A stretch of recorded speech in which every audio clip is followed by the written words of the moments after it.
트럼프 대통령의 미국이 전투기를 원격으로 제어할 수 있다는 우려가 제기되면서 독일은 계획했던 미국제 F-35 전투가 인수를 재고하겠다는 입장입니다. 워싱턴이 모스크바와 가까워지고 우크라이나와 광물 협정을 맺도록 압력을 가하고 유럽을 소외시키면서 우려는 더욱 커지고 있습니다. 한국은 초음 속으로 설계되었고 지금까지 만들어진 가장 치명적인 무기를 탑재했으며 현대 전쟁의 역할을 바꿀 수 있는 능력을 갖춘 차세대 전투기를 만들었습니다.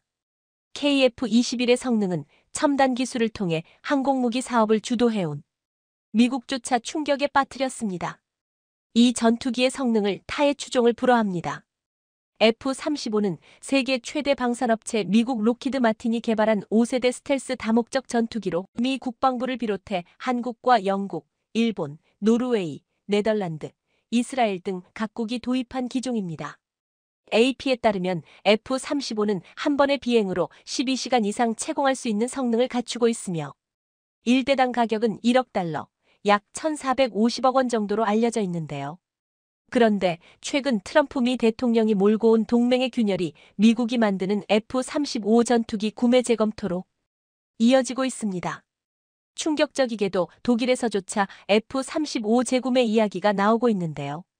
독일과 유럽 등 동맹국에서 나오고 있는 F-35에 대한 우려와 재구매 움직임, 그 원인은 무엇이고 이러한 분위기가 한국의 차세대 전투기 KF-21 보라매에 줄 영향은 무엇인지 오늘은 이 내용 자세히 알아봅니다.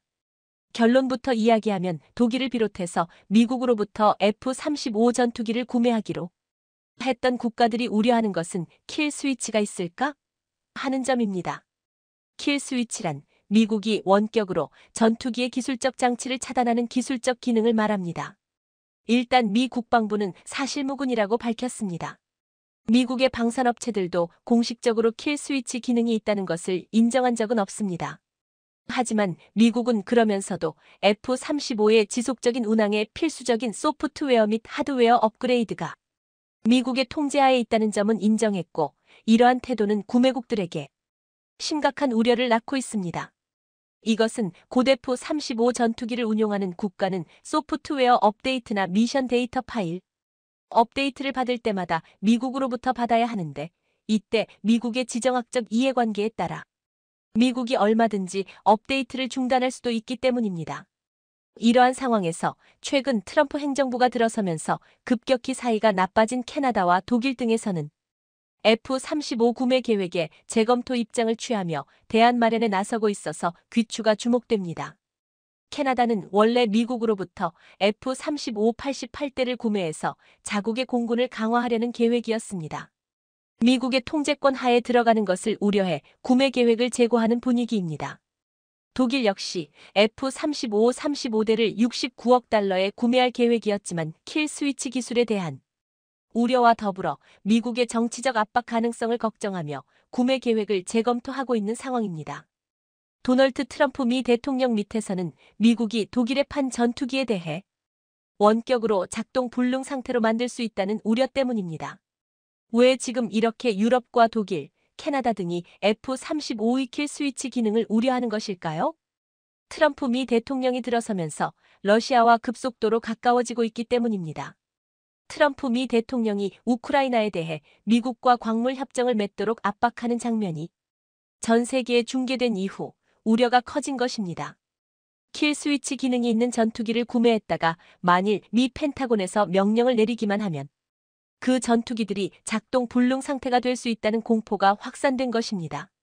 적의 공격이 아니라 동맹국의 결정에 의해 전투기가 멈춰버리는 상황, 전에는 상상하지도 못했던 그런 상황이 트럼프 행정부 하에서는 일어날 수도 있겠다고 우려하고 있는 것인데요.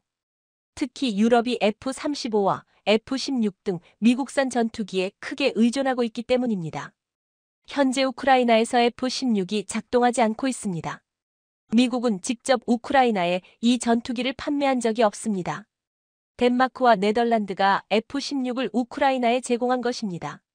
이처럼 미국이 기술적 장치를 이용해 F-16이나 F-35의 작동을 불능 상태로 만들 수 있다는 것은 우크라이나에서 현실로 나타나고 있고 이를 본 유럽은 미국산 장비에 의존해 온 것을 한탄하며 다른 대안을 생각해보고 있는 것인데요. 그런데 F-35의 문제는 이러한 킬 스위치 논란뿐 아니라 기술적 문제도 있습니다. 심지어 미 의회 의원들은 2025년 국방수권법에서 F-35의 가동률과 임무준비율이 형편없어 신규 구매를 48대로 제한해야 한다고 못 박았습니다. 유출된 자료에 의하면 F-35는 가용성, 안전성, 유지 보수성 지표에서 하나를 제외하고 모든 항목에서 요구사항을 충족하지 못한 것으로 드러났습니다. 아니, 그냥 충족하지 못한 정도가 아니라 아주 심각하게 뒤떨어져 있었습니다. 임무 수행 가능성은 F-35 최고 모델이 최고치인 66%로 이는 현대 전투기로서는 현저히 낮은 수치입니다. 완전 임무 수행 비율은 더 심각했습니다. 최고치가 24%에 불과했습니다. 이는 F-35가 임무를 완벽하게 수행할 수 있도록 유지되는 경우가 10대 중 2대에 불과하다는 의미입니다. 또한 주요 고장 간 평균 비행시간, 비정기 유지보수 평균 비행시간, 교체 간 평균 비행시간, 수리 소요 시간 등에서도 목표치를 크게 하회하고 있었습니다. 이 정도면 결함 덩어리라는 비판을 면하기 어려울 듯합니다. 미 폭스 뉴스조차 F-35는 결함, 지연, 그리고 비용 초과의 양이 선을 넘었습니다. F-35는 미 역사상 가장 낭비적인 프로젝트 중 하나입니다. F-35의 문제는 생산 과정에서도 드러났습니다. 록히드 마틴과 미 국방부에 따르면 F-35는 지난 13년간 생산하고 있음에도 불구하고 여전히 품질 결함이 있는 전투기를 제공하고 있었고 현재까지 F-35의 결함은 총 871건에 달하며 이것은 단순히 기술적 문제가 아니라 록히드 마틴의 생산 프로세스와 책임감에 대한 근본적인 질문을 던지고 있습니다. 고치려고 마음을 먹으면 고칠 수 있을 텐데 그러지 않아도 잘 팔리지 고치지 않고 있는 것이란 겁니다. 미국의 록히드 마틴이 이렇게 배짱 장사를 할 수 있는 이유는 그동안 F-35에 대안이 없다고 알려져 있었기 때문입니다. 그러나 한국의 KF-21이 조만간 양산에 돌입할 예정이라 강력한 대안으로 떠오르고 있습니다. 현재 레딧과 같은 온라인 커뮤니티에서는 캐나다가 F-35를 대체할 수 있는 유력한 옵션이라며 KF-21이 대안으로 떠오르고 있습니다. 항공 전문 매체인 에어라인 허브도 캐나다에게 KF-21은 실용적인 대안이 될 수 있다고 보도했습니다. 독일의 T-온라인도 미국 전투기에 대한 실용적인 대안으로 KAI의 KF-21 보라매가 주목받고 있다. 한국 KAI의 KF-21은 F-35와 비슷한 현대적인 센서와 스텔스 기능을 갖추고 있지만 유지보수가 더 쉽고 유지관리 비용이 절감된다. 더욱이 단일 엔진의 K-35와 달리 KF-21 보라매는 2개의 엔진이 탑재된다라고 보도했습니다. 이처럼 캐나다, 독일 등이 F-35 구매에 대재고하겠다는 움직임을 보이자 미국과 록히드 마틴 측은 말도 안 된다며 반발하고 있습니다. 하지만 사실이 아니라고 해도 이러한 이슈는 현재 유럽 내에서 쉽게 가라앉지 않을 것입니다. 그런데 이렇게 민감한 시기에 F-35가 갑자기 수직 추락하다 착륙 도중 폭발하는 사고가 나고 말았습니다. 지난 1월 미 354 전투비행단은 훈련 중이던 F-35 전투기가 28일 오후 12시 49분 알래스카 아일슨 공군기지에서 착륙 과정에서 추락했다고 밝혔습니다. 이 사고로 항공기가 크게 손상된 것으로 알려졌지만 사고 원인은 정확히 파악되지 않았습니다. 폴 타운젠드 354 전투비행단장은 조종사가 비행 중 오작동을 경험했으며 착륙 준비 과정에서 기내 비상 상황을 선언했다.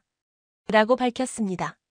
소셜미디어에 공개된 사고 영상에는 F-35가 랜딩 기어를 편 상태로 통제 불능해 적어도 회전을 하다가 눈 덮인 지면에 거의 수직으로 추락하면서 폭발이 일어나 거대한 화염이 발생하는 모습이 담겼습니다. 영상에서는 조종사가 낙하산을 펼치고 탈출하는 장면도 확인됐습니다. 이번 사고는 2018년 이후 발생한 첫 번째 F-35 추락 사고였습니다. 지난해 5월에도 텍사스에서 캘리포니아 에드워즈 공군기지로 향하던 F-35가 뉴멕시코에서 추락한 바 있습니다. 그러나 이제 한국이 개발한 KF-21 전투기가 곧 양산에 돌입하면서 F-35의 대체제로 얼마 전 유튜버 HYPERSPED는 코리어즈 6TH 제너레이션 파이터 젯 저스트 SHOCKED 더 월드 라는 영상을 통해 한국의 KF-21 전투기가 세계를 놀라게 한 이유는 무엇인지를 이렇게 분석했습니다. KF-21의 개발로 한국은 미국, 러시아, 중국 등 전투기 개발을 주도하는 몇 안 되는 국가의 반열에 올랐습니다. 먼저 이 전투기에는 장거리 공대공 미티어 미사일 4개 모델이 장착되어 있습니다. KF-21은 2026년이면 양상될 예정이며 블록 1은 2026년까지, 블록 2는 2028년으로 예정되어 있으며 완벽한 공대공 및 지대공 전투 임무를 수행할 수 있을 것입니다. KF-21은 F-22와 놀랍게도 닮아 있었기 때문에 코리안 랩터라는 별명이 붙어 있는데요. 엔진도 강력합니다. KF-21은 슈퍼 호넷의 동력을 공급하는 엔진의 업그레이드 버전인 GF414두개로 F-35와 거의 비슷한 크기입니다. KF-21은 유지에 많은 관리가 필요하고 극한의 기상 조건에 영향을 받을 수 있는 오래된 스텔스 항공기와 달리 레이더 시스템을 고쳐야 할 때는 조종사에게 미리 알려주는 시스템까지 가지고 있습니다. 이 전투기의 주요 시스템에는 전자전 시스템, 적외선 및 자외선 발사 감지 시스템, 고급 레이더 및 통신 내비게이션 등이 있습니다. 조종석에는 사출 좌석이 있고 M사 카빈도 있습니다. 또 조종사를 위해 백업 산소 시스템과 전쟁 상황을 대비해 비행 조끼 밸브가 포함되었습니다. 기체 아래 주요 영역에는 장거리 미사일 7개를 보관할 수 있고 각 측면에서 단거리 미사일을 보관합니다. KF-21에 장착된 주요 무장은 암람과 요크 사이드 와인더입니다.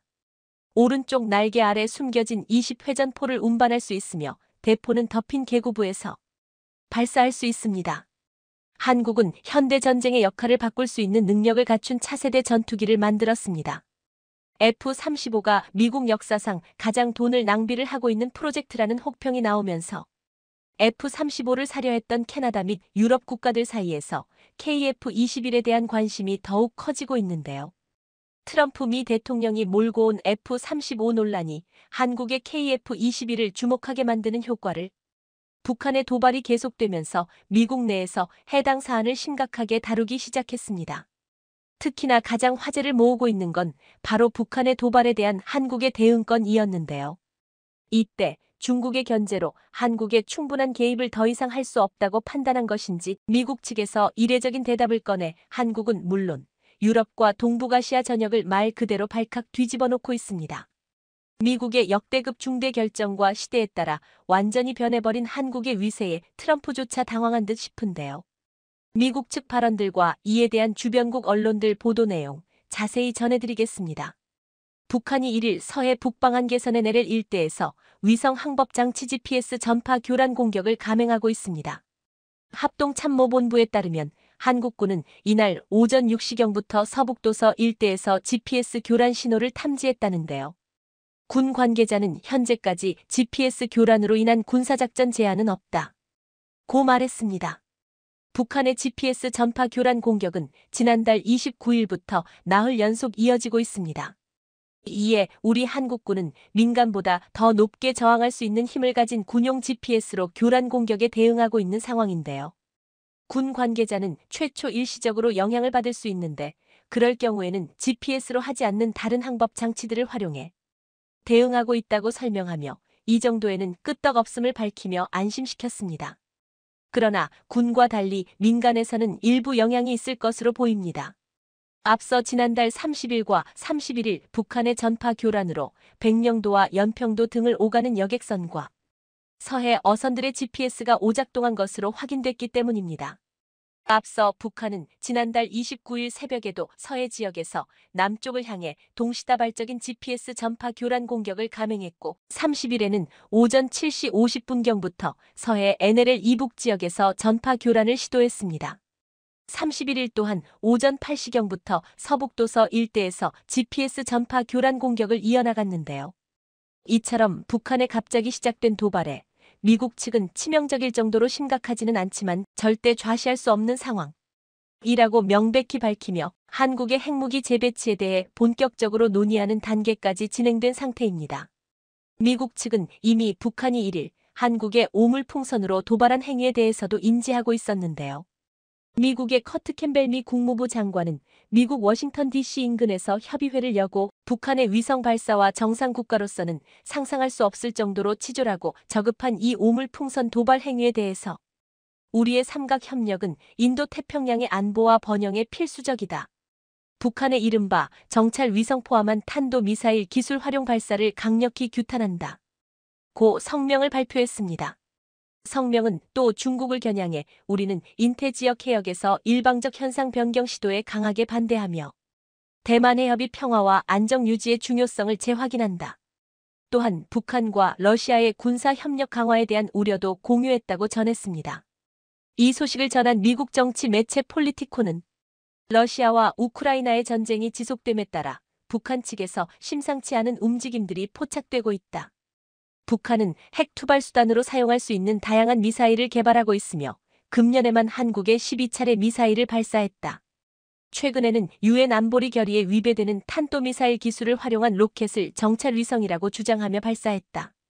고 지적하며 북한이 한국을 상대로 공격적인 보도를 하고 있음과 동시에 전쟁까지 바라보고 있는 것으로 보인다고 예견했습니다. 그러면서 매체는 북한의 이 같은 도발은 비단 한국뿐만 아니라 모든 국가를 타격할 수 있는 실존적 위협이고 인도 태평양 지역과 세계 평화에 대한 정면 도전이다.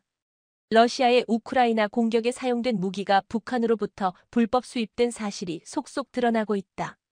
러북 간 무기 거래는 유엔 안보리 결의에 대한 명백한 위반. 이에 미국 국방부와 의회 측에서는 한국의 자체 핵무장을 진지하게 논의하는 상황이라며 놀라운 소식을 전했습니다. 미국 공화당의 대표적 매파인 로저 위커 상원 의원 역시 다음 달 국방예산 심의를 앞두고 힘을 통한 평화라는 보고서를 발표했는데요.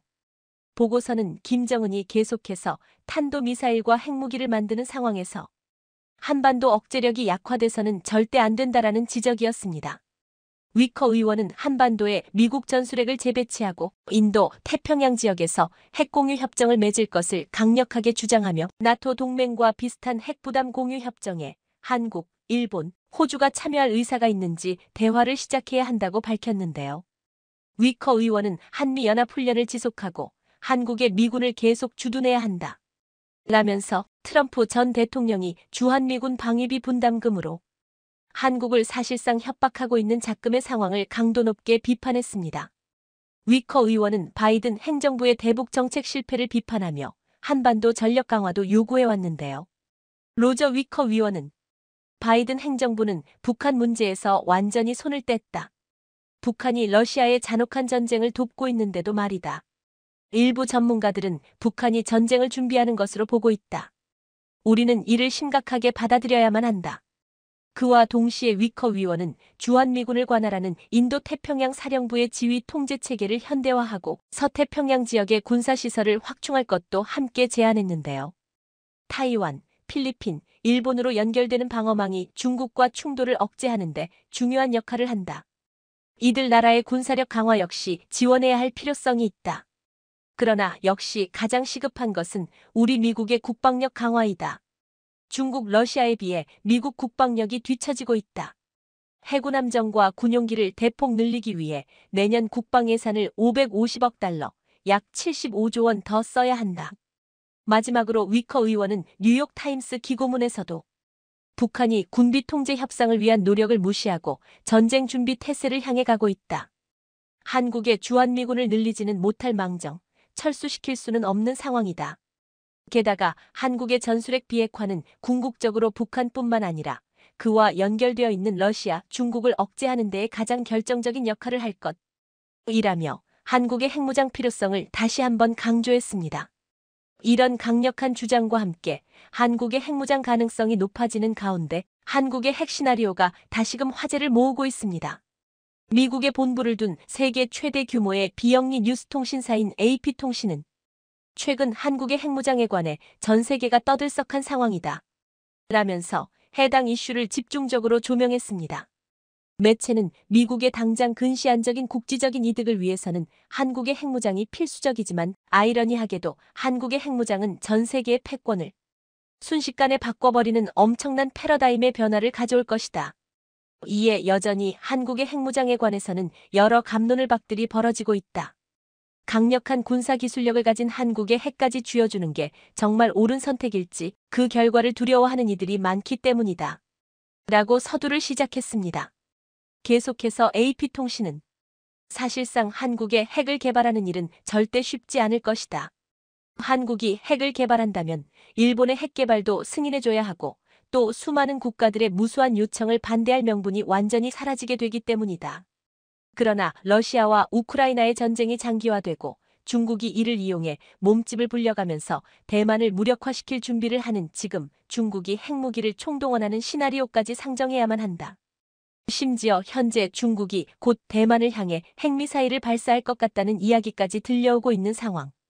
중국이 핵미사일의 방향을 미국으로 돌리는 것은 너무나도 쉬울 일이다. 이건 미국의 건국 이래 가장 큰 위기라고 볼 수 있고 이 위기에 빠진 미국을 구원해줄 수 있는 국가는 최대 동맹국이자 가장 강력한 국력을 지닌 한국밖에 없다. 중국과 초근거리에 위치하고 있고 러시아에 무기를 공급해주고 있는 북한과 중국을 동시에 잡을 수 있는 전술적으로 최고의 위치와 상황에 놓여 있기 때문이다. 핵무기를 보유하고 있는 한국을 고려한다면 중국은 함부로 경거망동할 수 없을 것이고 이는 미국의 대중국 프로젝트의 가장 이상적인 시나리오가 될 것이다. 그에 따라 미국은 이미 한국의 미사일 지침까지 이번에 걸쳐서 완화해둔 상황, 그에 더해 한국의 핵잠수함 개발까지 적극 허용하려 하고 있다. 그러나 최근 북한의 갑작스런 도발과 전문가들로부터의 전쟁 가능성이 화두되고 있는 지금 한국의 핵무장이 심각한 사안으로 떠오르고 있다. 이때 문제가 되는 것은 이미 이만한 군사기술력을 갖춘 한국이 핵무장까지 하게 될 경우 어떤 일이 벌어지냐에 대한 것이다. 한국은 핵잠수함 한 대만으로 중국을 완전히 견제할 수 있는 매우 전략적인 위치에 있다. 영국의 국제전략문제연구소 ISS에 따르면 한국의 기술력으로는 단 한 대의 핵잠수함으로도 중국의 핵미사일 1000발 이상의 가치를 지녔다고 밝혀졌다. 핵잠수함을 개발하고 배치하는 것은 핵추진 수중항해 스텔스 시스템과 같은 관련 기술의 발전을 필수적으로 요구하기 때문에 한국과 같이 GDP 대비 R&D 투자에서 꾸준히 세계 1위를 차지하는 기술 강국만이 보유할 수 있는 최첨단 신기술이기 때문이다. 뿐만 아니라 이를 유지할 경제력까지도 뒷받침되는 유일한 나라이다. 미사일은 이미 전 세계 1위를 기록하고 있는 상황에서 최근 한국군이 독자 개발 중이었던 장거리 지대공 유도무기 LSAM-LSAM과 최근 전투용 적합 판정을 받으며 개발까지 성공했다. 이 한국형 사드T HAAD로 불리는 LSAM은 내년부터 양산 절차에 돌입해 수년 내 실전 배치될 전망으로 밝혀졌다. 요격 고도 40-60km인 SM이 실전 배치되면 현재 사드 40, 150대 트리어 15, 40km 첨공 25, 30km로 구축된 한미연합방공망이 더욱 촘촘해져 저고도뿐 아니라 중고도까지 국산 미사일 방어 체계를 적용할 수 있게 돼 미사일 방어 체계가 더 효과적으로 진화한 것임을 알 수 있다. 여기에 한국이 핵무장까지 한다면 단기적으로는 당연하게도 동북아시아의 패권 순위가 완전히 뒤바뀔 것이고 그를 넘어 전 세계의 패러다임을 완전히 바꿀 강력한 국가로 탄생하게 될 것이다. 그렇게 일이 진행되었을 때 그때도 여전히 미국이 패권을 잡고 있을지 중국을 견제하려다 더 큰 문제를 불러일으키지는 않을지에 대해서도 고려해봐야만 한다. 미국이 지금껏 주한미군을 카드로 한국과의 거래에서 우위를 점해왔던 것을 고려해봤을 때 한국이 여전히 동맹을 유지해줄지가 관건이기 때문이다. 그런 측면에서 우리 미국은 중요하지만 앞으로의 상황도 당장에 고려해봐야만 국지적인 한다. 이득도 북한의 기습적인 도발이 오히려 한국에게 더욱 유리한 상황을 만들어주고 있는데요. 일이 흥미진진하게 진행되고 있습니다. 최근 국가안보전략연구원은 보고서를 통해 푸틴의 북한 방문으로 북한은 그동안 러시아의 탄약과 포탄, 로켓 등 실질적인 지원을 한 대가로 미사일 관련 첨단 기술 제공과 군사동맹 복원을 요구했을 것이며 북한이 원하던 것을 얻었을 것으로 분석했습니다. 전문가들은 북한이 러시아에 요구하고 있는 기술이 ICBM의 재진입 기술과 로켓 엔진 기술일 것으로 예상합니다. 최근 정찰 위성 발사 실패에서 드러났듯이 자체 기술이라고 홍보하는 백두산 엔진의 기술력이 고도에 오르지 못했기 때문입니다. 만일 핵탄두를 보유하고 있는 북한이 핵탄두를 실어나를 수 있는 ICBM 재진입 기술을 이전받는다면 이는 한반도에 커다란 위협이 될 게 뻔합니다. 이에 남북한의 군사력 대결에서 가장 핵심은 누가 먼저 ICBM 관련 기술력을 확보하느냐가 최우선시 되어 왔습니다. 그리고 지금 한국의 ICBM 기술은 북한보다 더 높은 기술을 확보한 것으로 알려졌습니다. 대표적인 게 바로 누리호입니다. 한국은 2022년 자체 기술로 개발한 위성 발사체 누리호 발사에 성공하여 실용급 위성을 자력으로 발사할 수 있는 7번째 국가가 되었고 이후 3차례 더 성공을 거두었습니다. 누리호의 핵심 기반 기술은 사실 ICBM의 추진 방식과 동일하고 한국은 이미 ICBM 핵심 요소인 재진입 기술을 비밀리에 개발하며 세계의 주목을 받았으며 이 기술을 바탕으로 2027년까지 재진입 기술을 완성할 계획인데요. 게다가 한국은 도산 안창호급 잠수함을 통해 세계 최초로 SLBM을 탑재한 디젤 전기 추진 잠수함까지 개발한 바 있습니다. 그런데 지금 북한과 러시아의 군사 동맹이 강화되자 미국 쪽에서도 계속 한국 핵무장 발언이 나오고 있는 등 동북아시아의 안보 상황이 급변하고 있는 가운데 최근 신규 잠수함용 수직 발사관 개발 사업 문서가 공개되자 중국, 일본 등 주변국들은 한국이 비밀리 준비하고 있는 또 하나의 초특급 계획이 드러났다며 긴장하고 있습니다. 오늘은 러시아, 미국도 놀랄 스펙을 가진 한국의 계획, 한국이 비밀리에 준비하고 있는 초특급 계획은 무엇인지 자세히 전해드립니다. 지난 22일 미국 최고의 전략 자산인 원자력 추진 항공모함 루즈벨트함이 부산작전기 지항에 입항했습니다. 이날 미군은 루즈벨트함을 기함으로 하는 미 해군 구항모 강습단의 함정 및 항공기들이 다수 입항했는데 한미일 3국 공동훈련인 프리덤 엣지에 참여하기 위해서였습니다. 프리덤 엣지는 최근 북중러 군사동맹에 대한 경고 메시지 성격의 다영역 합동훈련으로 진행되었습니다. 한 가지 주목할 점은 90대에 달하는 FA-18 슈퍼 호넷 전투기를 가득 싣고 최상의 억제력을 발휘하기 위해 한국에 도착한 미 구항모 강습단에 대잠 공격작전을 수행할 잠수함이 오지 않았다는 점입니다. 미 해군은 1992년 이후 항모전 투집단 구조를 통합해 항공모함, 순양함, 구축함, 호위함 그리고 잠수함으로 구성하고 있습니다. 통상 미 해군 강습단의 훈련에는 기함 역할을 하는 항공모함 한 척에 각종 함재기를 보유한 비행단, 그리고 3척의 이지스함과 2척의 공격형 핵잠수함이 전단으로 함께 움직이게 됩니다. 각종 첨단 소나와 공격어뢰, 그리고 수직발사 체계 VLS를 탑재한 공격 잠수함이 항모를 호위하는 역할을 맡아야 하기 때문입니다. 그런데 왜 미군은 이번에 부산항에 올 때 잠수함을 데리고 오지 않은 것일까요? 군사 전문가들은 이를 두고 한국의 잠수함과 연합훈련을 하기 위해서라고 예상하고 있습니다. 지난 6월 12일 사상 처음으로 자망 타격 훈련을 공개한 도산 안창호급 이번함인 안무함은 부산 해군 작전기지에서 임무를 수행한 바 있습니다. 3,000톤의 도산 안창호급 잠수함은 전 세계 최초이자 유일한 잠수함 발사 탄도미사일이 탑재 가능한 수직발 사체계 VLS-10세를 장착한 잠수함이자 세계에서 두 번째로 개발한 한국산 연료전지 장착한 AIP 디젤 전기 추진 잠수함입니다. 도산 안창호급 잠수함은 안 그래도 정숙한데 타의 추종을 불허할 정도로 고요하게 잠행하는 것으로 유명합니다. 특히 지난 2021년 일본함인 도산 안창호함은 SLBM 발사 테스트에서 목표 지점에 정확히 명중해 한국의 방산 실력을 세계에 입증한 바 있습니다. 미국 역시 이러한 한국의 잠수함 수행 능력을 잘 알고 있고 그래서 이번 프리덤 엣지 연합훈련에 한국 잠수함과 미 구항모 강습단이 함께 훈련을 하도록 계획한 것이라 볼 수 있습니다. 이미 한국 잠수함의 위력은 림팩 훈련을 통해 여러 차례 증명된 바 있습니다. 1997년 취역한 지 4년밖에 되지 않은 박유함은 총 10척의 가상적함을 격침시켰고 1998년 이종무함은 LA급 핵잠을 포함 13척의 15만 톤 군함들을 격침시켰습니다. 1999년 이천함은 퇴역 순양함을 상대로 어뢰 타격을 실시하는 훈련에서 첫 번째 시도만에 1만 2천 톤급 오클라호마시티를 두 동강 내어 뒤 차례였던 우방국 잠수함들은 훈련조차 못하게 만들었습니다. 2004년 첫 출전한 장보고함은 상대편의 모든 수상함에 가상 어뢰를 명중시키고 자신은 단 한 번도 탐지되지 않았는데 대잠 감지 시스템을 뚫고 명중시킨 함정 중에는 미 해군의 10만 톤급 원자력 항공모함 존 스테니스 함도 있었습니다. 당시 미 해군 사령관에 의해 퍼펙트 장보고라는 별명까지 묻게 되었습니다. 이후 열리는 림팩 훈련에서 미군은 한국 잠수함에게 공격 임무를 맡기지 않고 수색과 정찰 임무만 맡겼는데, 이는 한국 잠수함이 공격에 가담하면 혼자서 싹쓸이하는 민폐를 끼쳐서 다국적 훈련에 맞지 않는다는 평가였기 때문입니다. 이것은 한국의 레전드 잠수함들의 실제 썰입니다.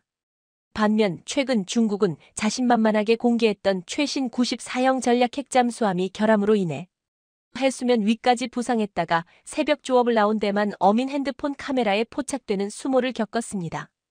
어민들이 보는 앞에서 갑자기 수면 위로 부상한 것은 피치 못할 오작동이나 고장이 발생했기 때문이라는 의견이 주를 이룹니다. 이미 중국 핵잠수함은 자이든 타이든 자주 주변국 탐지 자산에 발각되어 여러 차례 망신을 당한 바 있는데요. 2018년 93형 공격 핵잠수함은 일본과 영유권 분쟁 중인 센카쿠 열도 수역에 들어갔다가 일본에 발각되었고, 2021년에도 핵잠 2척이 남중국해 떠나 태평양으로 향하는 영국 항모를 미행하다 항모 호위 함정의 음파 탐지기에 포착된 전적이 있습니다. 이렇게 중국 핵잠이 쉽게 포체되는 이유는 중국산의 한계로 인한 수중 소음이 매우 크기 때문입니다.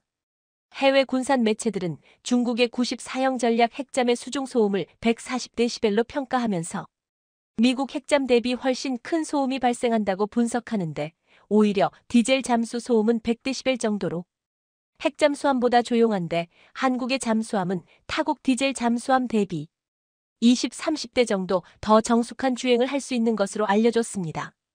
핵잠도 씹어먹는 디젤 잠수함의 끝판왕이 바로 한국산 잠수함인 것입니다. 한국의 3,000톤급 VLS 탑재형 디젤 잠수함 3척이 모두 인도되면서 이로써 한국은 사실상 핵탄두 운반체에 대한 모든 기술적 기반을 다졌다는 평가를 받고 있는데요. 가장 진보된 핵탄두 운반체로 ICBM, SLBM, ALBM 이렇게 세 가지가 언급되는데, 공중발사 탄도 미사일 ALBM은 비용 대비 효과 그리고 은밀성 안전성에서 다른 방식에 밀려 현재 미국에서는 사용되지 않고 있습니다. 모든 발사 방식 중 최강의 효율성과 은밀성을 자랑하는 것이 반론 잠수한 발사탄도 미사일 SLBM이때요. 지상 발사 미사일과는 다르게 거의 잠수 중 발사기 때문에 탐지와 대응이 매우 까다롭습니다. 이처럼 한국은 핵은 없지만 핵운반 기술을 모두 보유한 나라가 되었습니다. 얼마 전까지만 해도 일각에서는 핵도 없는 한국이 왜 굳이 천문학적인 돈을 들여 ICBM이나 SLBM 기술을 개발하고 있느냐, 차라리 그 돈으로 F-35를 구매하는 것이 더 나은 대안이다 라는 주장도 있었습니다. 하지만 현재 북러 밀착으로 인해 한국의 핵무장에 대해 미국 내 찬성 목소리도 높아지고 있어 만들어두면 언젠간 다 쓰게 된다는 말이 현실화되고 있습니다. 우라늄 농축과 플루토늄 추출 기술은 이미 보유하고 있으며, 특히 레이저 우라늄 농축 기술은 세계적 수준에 올라 있습니다. 그런데 이런 한국이 조용히 하지만 누구보다 전력을 다해 계획하고 있는 잠수함용 수직 발사관 관련 계획이 알려지면서 또 한 번 한국의 행보에 동북아시아 각국의 이목이 한국에 쏠리고 있습니다. 최근 우리 군이 잠수함용으로 개발하고 있는 신규 잠수함용 수직 발사관 개발 사업 문서가 공개되며 대략적인 스펙이 알려지게 되었는데요. 그런데 공개된 문서를 통해 전문가들은 한국이 새로운 수직 발사 체계뿐 아니라 한국이 개발하고 있는 신형 SLBM이 6톤 이상의 탄두를 가지고 수천 킬로미터급 사거리를 가진 고위력 현무급 미사일이 될 것으로 예상했습니다. 고위력 현무급이란 미국의 SLBM 개발을 계속 반대하자 한국이 그럼 핵만 아니면 되지 않느냐, 이 정도급 개발은 가능하겠느냐며 내놓은 한국산 괴물 미사일입니다. 한국은 지난 2021년 독자 개발한 잠수함 발사탄도 미사일, 즉 SLBM으로 세계 7번째 SLBM 발사에 성공한 나라가 되었습니다. 그런데 이번에 공개된 내용을 보면 한국은 여기에 만족하지 않고 위력과 사거리를 배 이상 높인 신형 SLBM 개발에 본격적으로 착수했다는 것을 보여주고 있었습니다. 일단 공개된 문서를 보면 신규 잠수함 수직 발사관은 놀라운 스펙을 가지고 있었습니다. 특히 직경이 1m에서 2m까지 크게 늘어나 있었습니다. 일단 한국은 모처 무인도에서 잠수함형 신형 수직 발사 체계를 시험할 것으로 알려졌는데요. 이를 위해 시험 장비를 구축하는 사업을 진행하고 있었습니다. 공개된 스펙을 보면 직경 2m, 길이 9m, 내열 소재로 구성되어 여러 번 재발사가 가능하고 화염으로부터 발사한 냉각을 위한 첨단 기술이 적용될 것으로 알려졌습니다. 이번에 개발되는 신형 잠수용 수직 발사 체계는 기존 발사관이 1열로 6개로 구성되는 것과는 달리 2열로 5개 혹은 3열 3개로 구성하는 방식으로 새로운 잠수함에 적용될 것으로 예상됩니다.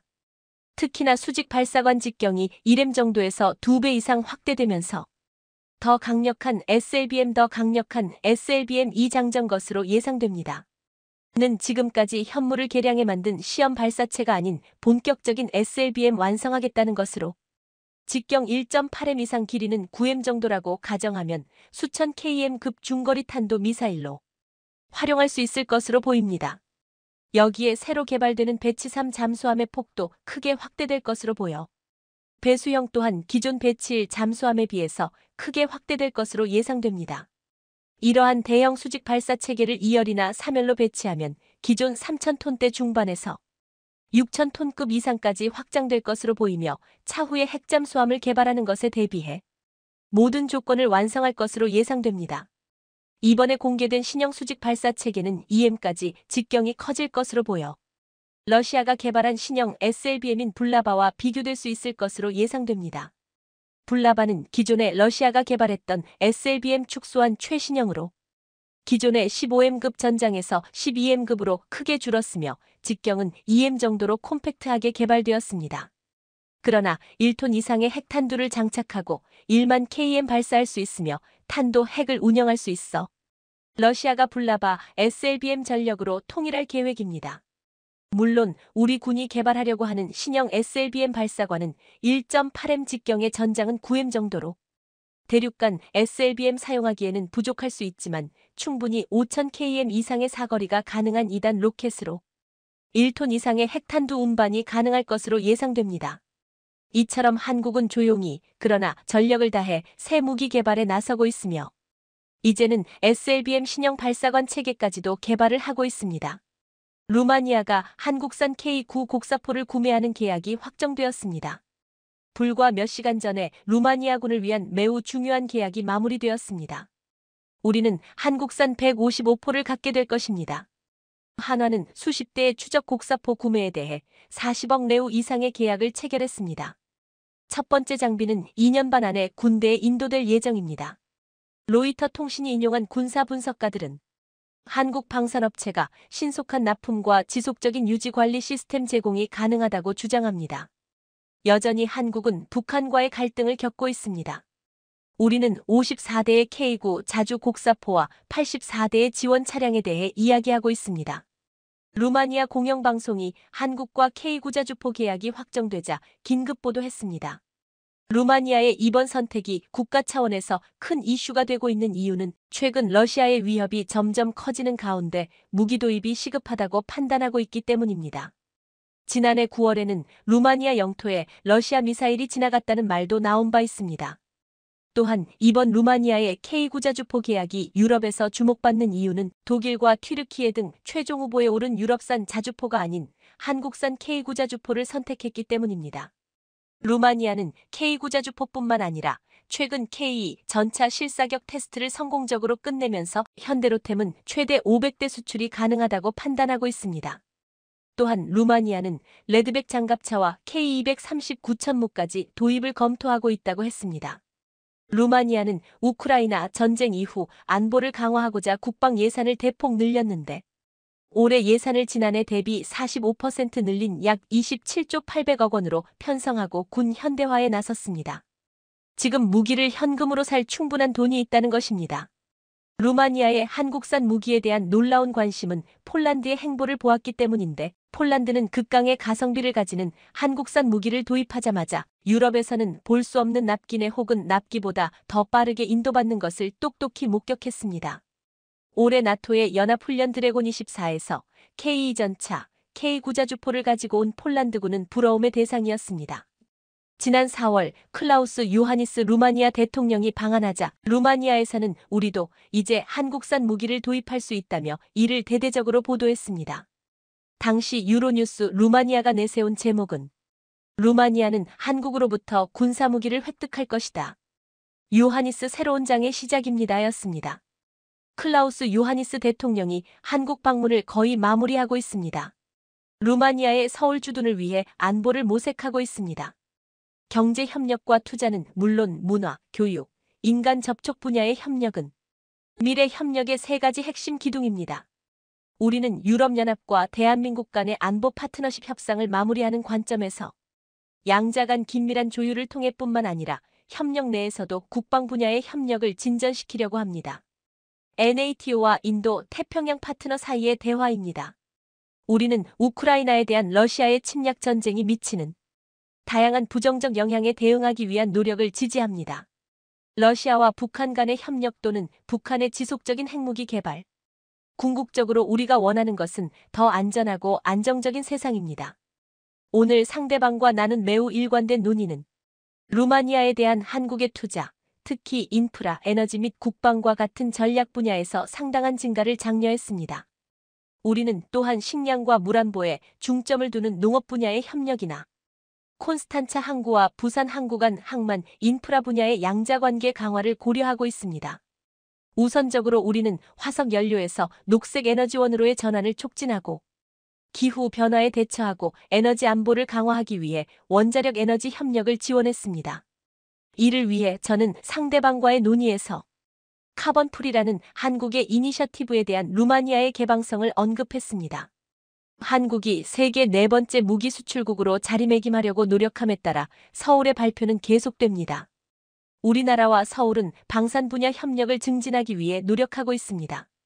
루마니아 요하니스 대통령은 한국산 무기를 도입하는 것 외에도 한국의 투자와 경제 협력에 대해서 말했는데 이 말 중에 인프라 부분에 모두가 주목했습니다. 현대로템은 방산과 철도를 동시에 수출하는 쌍끌이 전략을 쓰고 있는데 루마니아에 K 전차를 수출하면서 루마니아 철도 교통 인프라 사업까지 제안했다고 했습니다. 지난 6월 루마니아 방산 전문지 디펜스 루마니아는 현대로템은 루마니아와 K 전차 구매 생산 협력에 관심이 있을 뿐만 아니라 철도 인프라 투자에도 협력 가능성을 열어두고 있다고 보도했습니다. 이어 현대로템은 K 전차뿐만 아니라 철도도 생산한다며 인프라, 특히 도로 철도 현대화에 있어 현대로템은 좋은 파트너가 될 수 있다고 말했습니다.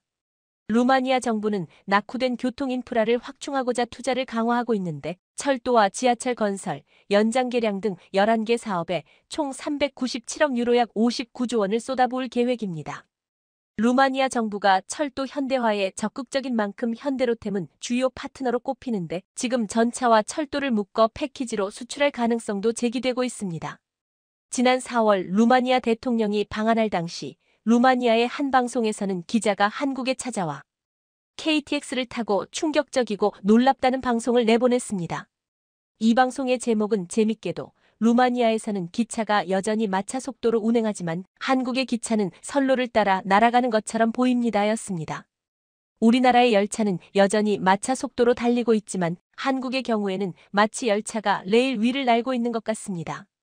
공식 데이터에 따르면 2023년 CFR 네트워크의 상용 운행 속도는 시속 44.681km였습니다. 지구 반대편 한국에서는 열차가 시속 300km로 달립니다. 2023년 루마니아의 여객 열차 지연 시간은 2022년 430만 분에서 470만 분 이상으로 증가했지만 아시아 국가에서는 철도 스케줄을 초 단위로 준수하고 있습니다. 철도의 미래에서 온 듯한 이 기차 여행은 여행하는 대중들을 어떻게 존중하는지를 보여주는 진정한 가르침입니다. 이것이 바로 한국에서 운행하는 열차에서 일어나고 있는 일입니다.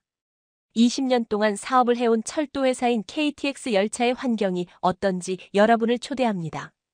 우선 다리를 위한 공간이 많고 휴대전화를 충전할 수 있는 곳도 있습니다. 그뿐만 아니라 현재 제 휴대폰에 무료 인터넷이 연결 가능하다는 점도 물론 중요합니다. 지구 반대편에 있는 이 열차에서 이 열차가 얼마나 깨끗한지 직접 확인할 수 있습니다. 루마니아 기차를 타던 여행객들에게 익숙한 조건들과는 거리가 멀죠. 한국의 열차의 청결도는 어떨까요? 저는 지금 분명히 화장실에 가고 있습니다.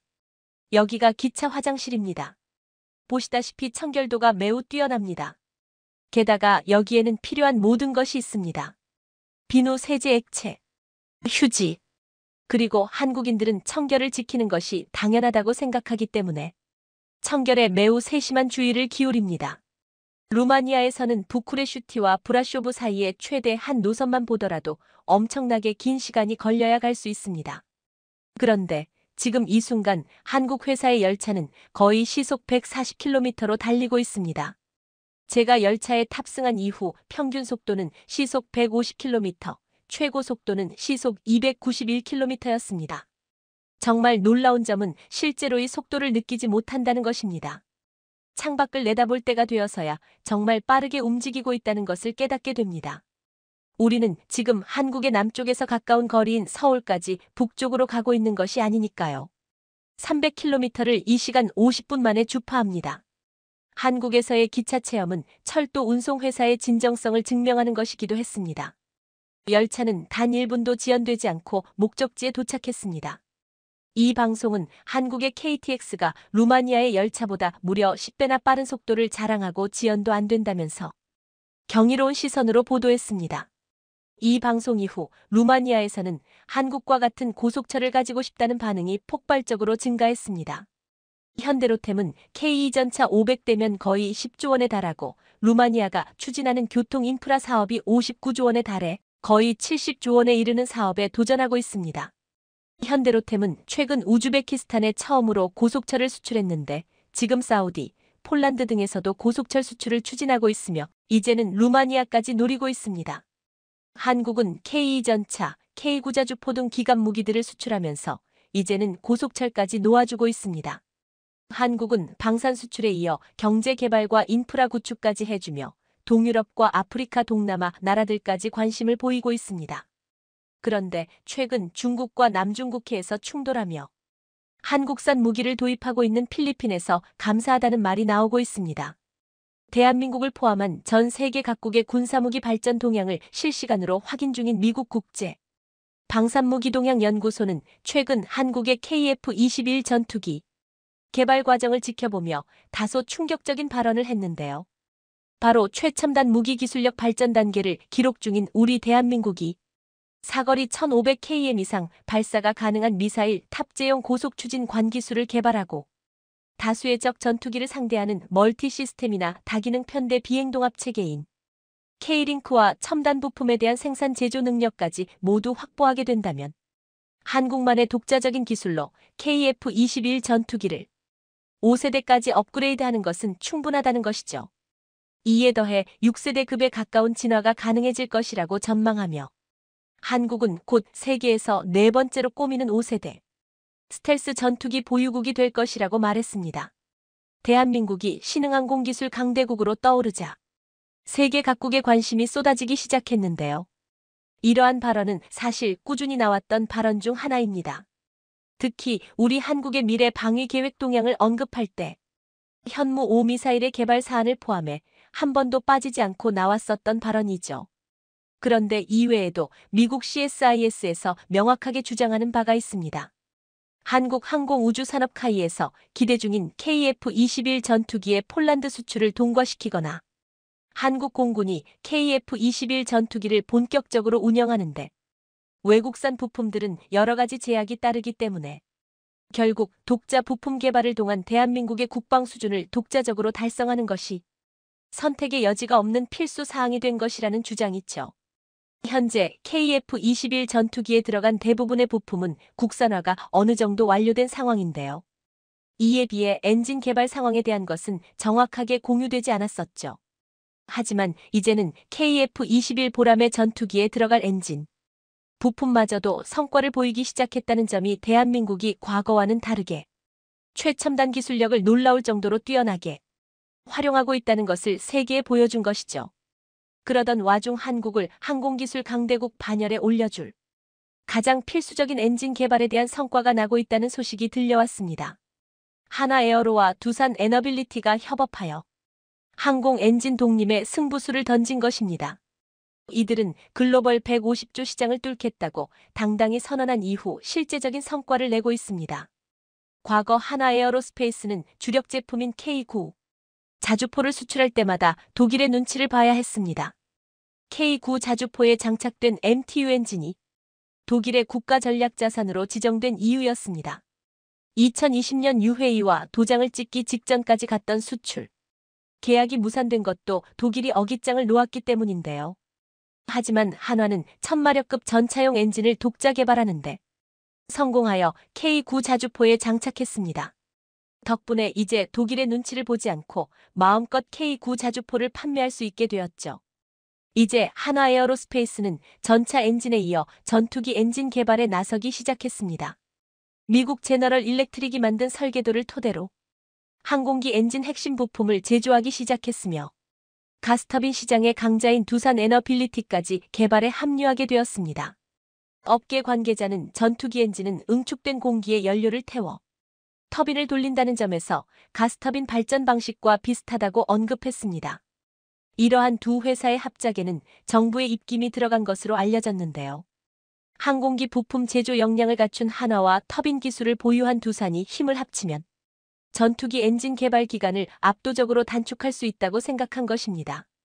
기존 KF-21 보람의 전투기에 탐지하던 미국산 F414 터보팬 엔진의 성능을 뛰어넘을 수 있는 5세대 초음속 전투기 제트 엔진 실증 비행을 시험하겠다는 언급을 공식적으로 발표해 화제를 모으고 있습니다.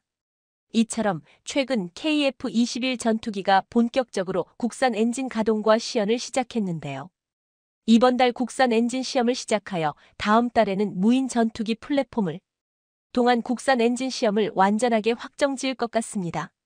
무엇보다도 대한민국의 KF-21 전투기만이 독자적인 제트 엔진을 개발하는 게 핵심 목표라고 언급했습니다.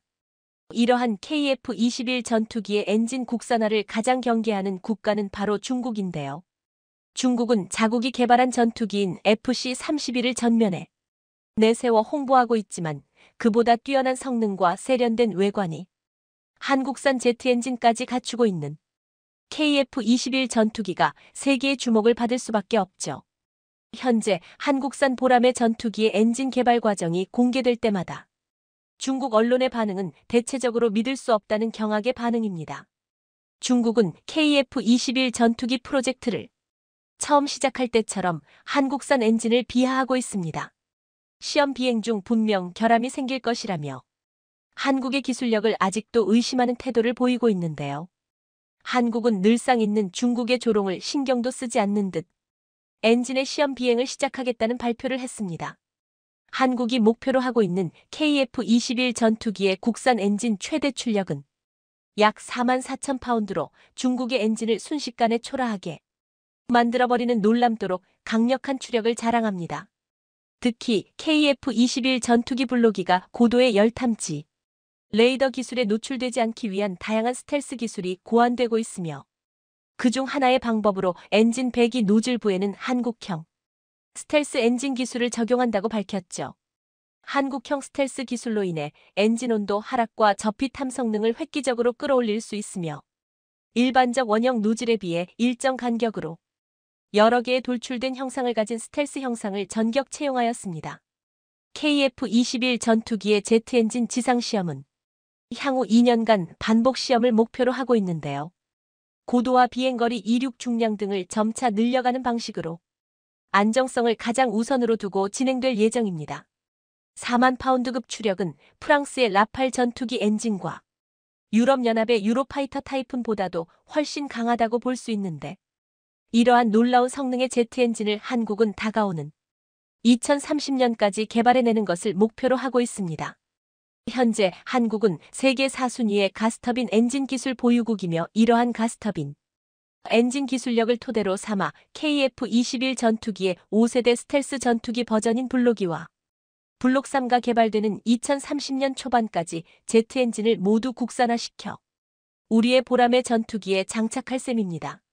사실 미국과 유럽 등 전투기 선진국들도 신형 전투기 개발, 착수 후 전력화까지 15년 이상이 걸리는데 대한민국의 개발 계획은 10년 안팎으로 현재 성공 가도를 달리고 있는 개발 상황이 일정에 맞춰 완벽히 성공할 경우 선진국들보다 짧은 기간에 개발을 성공하는 것입니다.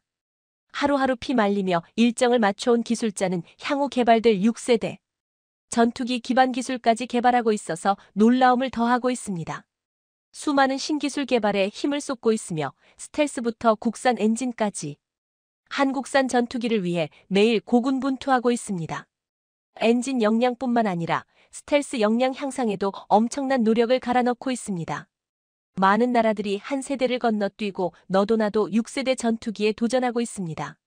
하지만 과학기술이라는 영역에서 이게 가능하기는 정말 힘든데요. 대한민국은 수많은 국가가 6세대 전투기에 도전하는 현재 방산시장에서 4세대, 5세대부터 차근차근 도전하고 있습니다. 그 과정에서 스텔스 성능을 확보하고 기본적인 5세대, 6세대 미래 첨단 기술들을 하나씩 확보해 나가고 있죠. 사실 대한민국의 스텔스 기술 개발은 오래전부터 시작되었습니다. 국방과학연구소는 노루페인트를 비롯한 민간 기업과 협력해 1999년부터 스텔스 기술 개발을 시작했는데요. 개발을 진행하여 2008년 비로소 스텔스 성능 시험을 통과. 결국 스텔스 기술 국산화에 성공했습니다. 당시 국산화했던 기술은 대한민국 5세대 전투기 개발을 가능하게 만들었습니다. 특히 한국형 KF-21 보람에 탐재되는 스텔스는 전파 흡수 기능을 갖추었으며 이 덕분에 피 탐지율 자체가 크게 줄었습니다. 하지만 아직 KF-21 전투기를 완벽한 스텔스기라고 표현하기에는 다소 부족한 부분이 있는 것은 사실인데요. 왜냐하면 이제 4.5세대급인 KF-21 블록 1 전투기만 제작되었기 때문이죠. 블록 1의 경우 무장 체계를 주요하게 다루어 제작하였기 때문에 5세대라고 부르기엔 무리가 있습니다. 세계적인 5세대 전투기인 F-35 전투기와 비교해 보아도 스텔스 성능은 아쉽죠. 하지만 이 말이 KF-21 전투기의 스텔스 성능이 질적으로 떨어진다는 뜻은 아닌데요. 세계 최강이라고 손꼽히는 스텔스기인 F-20이나 F-35 전투기에 비해 스텔스 성능이 다소 부족하다는 것이지 주요 군사 강국이라고 불리는 국가들이 사용하는 전투기들과 비교하면 뛰어난 스텔스기로 평가받습니다. 실제로 한국이 개발해낸 스텔스 소재는 미국 로키드 마틴에서도 협력을 요청할 만큼 놀라운 성능을 자랑합니다. 다만 아직까지 한국이 개발한 소재를 전투기에 완전히 적용시키지 못한 상태입니다. 이는 향후 블록2에 적용시키기 위해 꾸준히 개발 중이며 결국 KF-21 전투기는 고성능 전투기로 성장할 것이라고 미국과 한국의 군사 전문가들은 전망하고 있습니다. 그런데 중국에서는 한국의 성장을 비난하고 있습니다. 중국인민일보는 제20 전투기 기술 수준을 자화자찬하며 최근까지 우리 대한민국의 군사무기 기술력을 과소평가하더니 이제는 KF-21 전투기 이륙 비행 과정을 보며 입을 다물지 못하고 있습니다. 꾸준히 발전해온 한국의 기술 성장으로 인해 이제 대한민국은 세계 군사 선진국들과의 격차를 급격히 줄여가고 있습니다. 대한민국이 연일 만들어내는 기적 같은 성과의 군사 부분에서는 세계 최강인 확고한 미국조차도 놀라워하고 있습니다. 하지만 여전히 중국인민일보와 일본 대형 우익 언론인 요미우리는 대한민국이 이렇게 기술 발전을 하는 것은 불가능하다며 미국산 전투기 기술력을 훔쳐온 것이라고 비난하고 있습니다. 실제로 일본은 일제강점기와 한국전쟁 시절은 전혀 고려하지 않은 채 대한민국 전투기 발전 속도를 운운하며 기술력이 뒤처진다고 비웃었습니다. 특히 전 세계가 6세대 전투기 개발에 돌입하는 지금 한국은 이제야 5세대 전투기 개발을 진행하면서 그것조차 단번에 만들어내지 못하고 4.5세대부터 만드는 모습이 웃음다며 역시 전투기 후진국답다고 조롱하기 바빴습니다.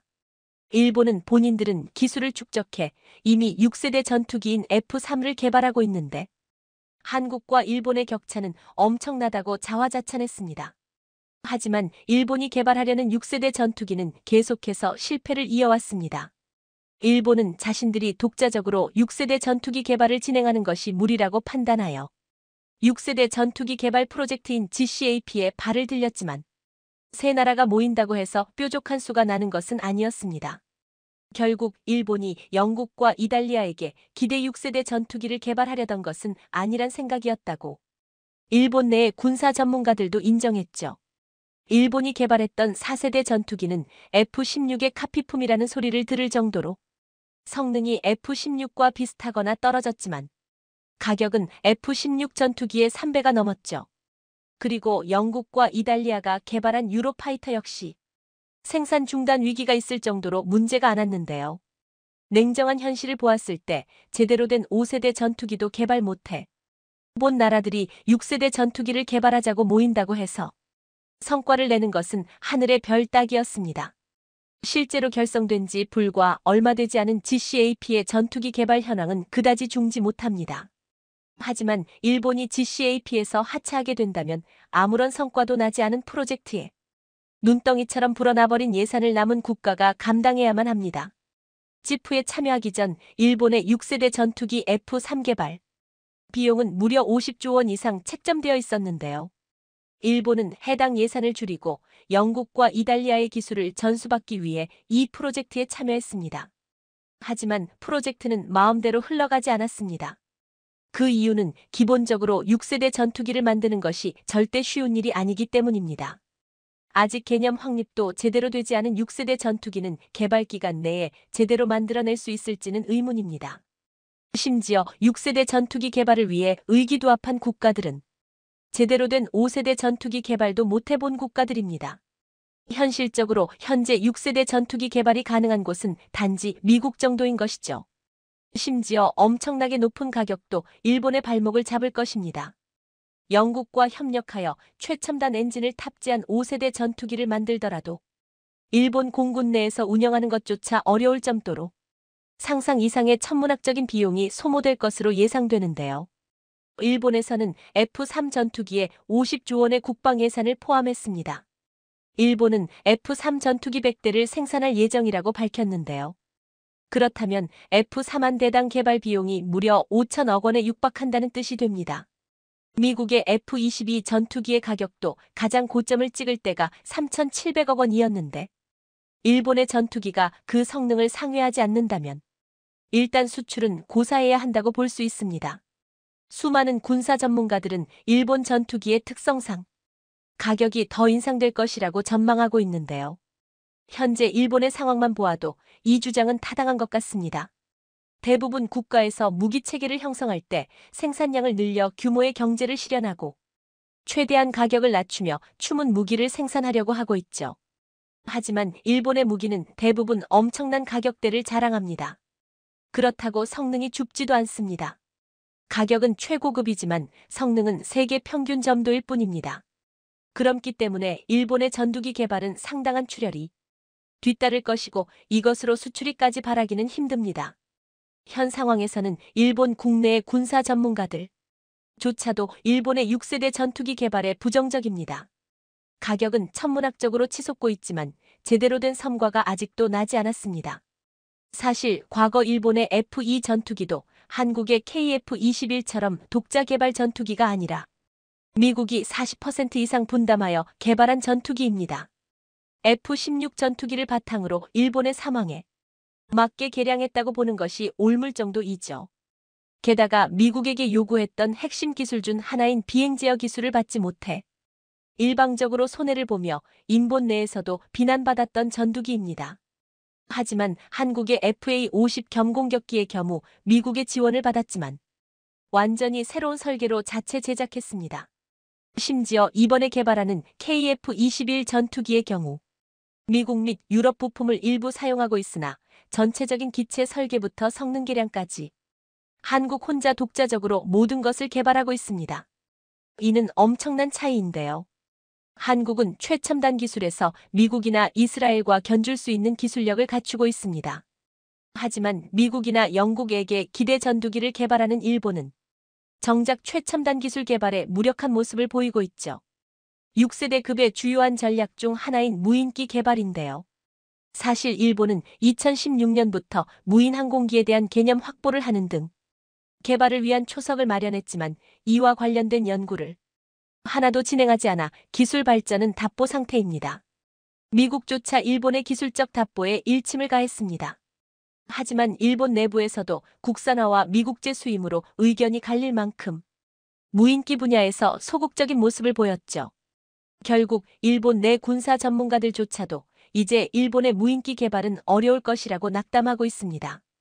반면 대한민국은 불과 20년 만에 자랑스러운 KF-21 전투기 초음속 비행을 해냈고 세계적으로 괄목할 만한 전투기 성과를 선보인 지 얼마 되지 않는 시점에서 스텔스 형태의 항공기 설계는 물론이고 설계된 항공기 레이더, 반사면적 RCS를 대폭 감소시킬 수 있는 정레이더, 차단 메타물질 시뮬레이션 능력까지 동시에 갖추는 것에 성공했기 때문에 주변국의 시기 질투는 당연하게 생각되기도 합니다. 스텔스 형상 설계가 완료된 이후 우리 국방과학연구원은 KF-21 컴팩트 레인지 시설까지 구축하여 레이더 반사가 가능한 시스템을 개발하는 데 성공해냈습니다. 이뿐만 아니라 KF-21 스텔스 버전인 블록3 계획까지 모두 공개되었으며 항공엔진 기술에 대한 언급까지 나오는 상황입니다. 대한민국은 순조로운 전투기 개발을 진행하고 있으며 한국의 기술력이 더욱 높아졌음을 전 세계에 확인시키고 있습니다. 대한민국의 엔진과 스텔스 기술력이 빠르게 발전하여 더욱 높은 수준의 전투기를 개발하기를 바랍니다.